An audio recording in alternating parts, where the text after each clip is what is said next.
At the end of the last video, we had successfully found a polar equation for the path of our planet, and it looked like this lovely mess. And we said if we wanted to make it match the formula for a conic section, which is this, we would need this number on top to be the product of E times D, and we would need this number, which is the coefficient in front of cosine, to be our E. So I had said, okay, let's let that be our E. And then, of course, if this is E times D, I can say D is just this divided by E. Now, I should have added that that works if E isn't 0. Let's just take a quick moment and take a look at what would happen if this quantity were 0. If this quantity were 0, my denominator would just be 1, and I would get R is equal to this numerator, which is constant. We would have a circle. So we would have a conic section. A circle has an eccentricity or an E value of 0. So a circle is the one conic section where it doesn't match this formula. But if this quantity here happens to be 0, we just get a circle, we have a conic section. Okay, so I should have stated that. I apologize that I didn't. Assuming that E is not 0 and we don't have a circle, what we needed to show then was that E and D were both positive. Now, I can certainly see that this number right here, which I want to be the product of E and D, is positive because it's two values squared over a product of two positive constants. So E and D, if that's going to be E times D, E and D have the same sign. So if this amounts to, I need to show that E is positive. Okay. So, how do I do that? Well, I need to think back to the simplifying assumptions that we made at the very beginning of things. We had said that R is at a minimum when time t is equal to 0. Now, we had also stated that our initial position, just drawing it in the xy plane, recognizing that then there's a z-axis sticking out here, our initial position R naught was on the positive x-axis, and our initial velocity was just a multiple of j, so it was pointing this way. So if I'm here and moving in this direction, my theta value is going to be increasing.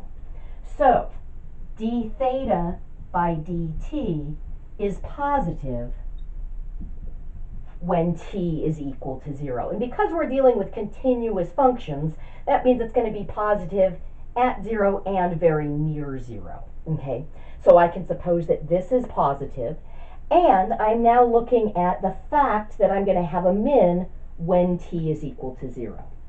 So here's what I'm going to do. I'm going to just rewrite this as r is equal to k, letting k equal this number on top, r naught squared, v naught squared over gm, which I know for sure is positive.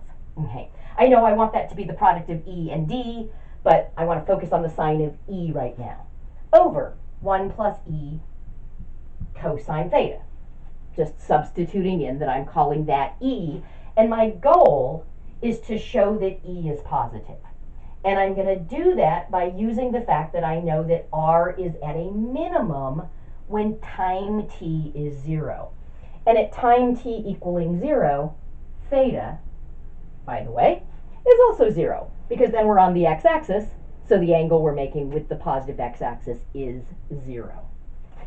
Okay, how do I show that I have a min? Well, I'm going to use the first derivative test. So if I take the derivative with respect to t of r, now I might just rewrite this as k times 1 plus e cosine theta to the negative first power. And I'm just going to remember that theta is a function of t, so there's an implicit differentiation going on here. So I'm going to get negative k 1 plus e cosine theta to the negative 2 times the derivative of this inside part would be negative e sine theta times d theta by dt. Now, those negative signs will cancel, so let's see what I get. If I rewrite this as a fraction, I'm going to have k times e times sine of theta over 1 plus e cosine theta quantity squared times, oops, I left out my d theta, by dt. Okay, so that's my derivative of r as a function of time. Now, the denominator here is positive because we're squaring it, okay? And let's see, k we said was positive, d theta by dt at this moment in time is also positive. So what we're getting is e times sine theta. Now, at time 0, theta is 0. That's great. That makes this derivative 0. We knew the derivative of r with respect to t had to be 0 at time 0 because that's a critical point. We've got a minimum value there that's got to occur at a critical point, so the derivative had to be 0. So if I'm looking at dr by dt, we've got time 0 is a critical point. If I'm going to have a minimum here, then what I want is that the derivative is negative here and positive here. Okay. Now, since theta is increasing with time at and near 0, my time being a little bit smaller than 0 is also going to mean that my angle theta is a little bit smaller than 0. And my time being a little bit bigger than 0 is going to mean that my angle theta is also a little bit bigger than 0. Okay.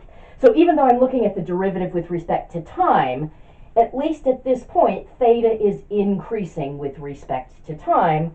So theta and time are both 0 here, theta and time are both negative here, theta and time are both positive here. Okay. Now I need the derivative to be negative. But if I take a look, this is positive, that's positive, that's positive. Sine of theta, if theta is a little bit smaller than 0, sine of theta is going to be negative, but I'm multiplying it by e. In order to get a negative result, I would need e to be positive. When t is a little bit bigger than 0, which also means theta is a little bit bigger than 0, sine of theta is going to become positive. K was positive, d theta by dt was positive, 1 plus e cosine theta squared is positive. The only thing left is that I'm multiplying it by e. If sine of theta is positive and I'm multiplying it by e, I need e to be positive in order to get a positive result. So we can conclude, in the case that e isn't 0, and of course if e is 0, then we just have a circle. Okay? If e isn't 0, it's positive. And therefore, this does actually match the formula for a conic section. So the path that a planet or an asteroid or something that gets caught in the gravitational field of the Earth will be that of a conic section.